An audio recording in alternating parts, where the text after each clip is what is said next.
कि 1986 में भारत की अर्थव्यवस्था भी $1 ट्रिलियन की थी और चाइना की अर्थव्यवस्था भी $1 ही ट्रिलियन की थी। लेकिन 1986 से यहाँ तक के सफर में अगर देखा जाए तो चाइना की इकॉनमी आज $20 ट्रिलियन के पार जा चुकी है और हमारी इकॉनमी अभी $5 ट्रिलियन के टारगेट पर है। तो मैं इसका सवाल स्वयं से करता भी हूं और स्वयं से उत्तर भी इसका दे रहा हूं कि ऐसा कैसे हुआ और क्यों हुआ होगा। जिस भारत ने पूरी दुनिया को अंतरिक्ष का ज्ञान दिया, ज्योतिष का ज्ञान दिया, जिस भारत ने सबसे गहरी सभ्यता दी, गणित का ज्ञान दिया, वही भारत इतना कैसे पिछड़ गया। मैं इसका मूल्यांकन करता हूं तो कुछ बहुत गूढ़ और गहरी बात नहीं कहूंगा, बहुत एक साधारण सी बात मैंने पकड़ी कि क्यों पिछड़ गए हम।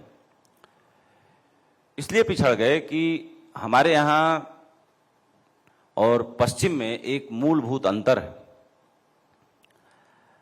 पश्चिम में एक नियम है कि एक दिन आदमी चर्च जाता है, पूजा करता है, आ जाता है, वो इसके फसाड़ में नहीं फंसता। हमारे यहां क्या है कि ये जो बचपन से एक पूरी जनरेशन को सिखाया गया और अभी भी सिखाया ही जा रहा है कि धन, पैसा, रुपया ये सब मोह माया है। किसी बाबा जी के यहाँ आप चले जाइए तो आपका दुख हर देंगे।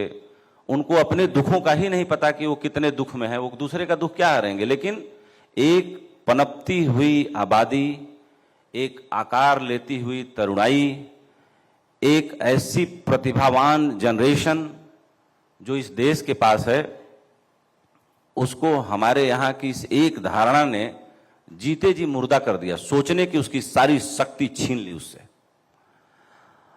अब भला हो इस देश का कि इतनी बड़ी आबादी है, गृह युद्ध इसलिए नहीं छिड़ता कि हैव और हैव नॉट के बीच इतनी खाई होने के बाद इसका एक फायदा भी है कि लोग राम पर छोड़ के चादर तान के रात को सो जाते हैं। इसीलिए बाकी दुनिया के जो समाजशास्त्री अध्ययन इंडिया की सोसाइटीज पे करते हैं तो उनको बड़ा आश्चर्य होता है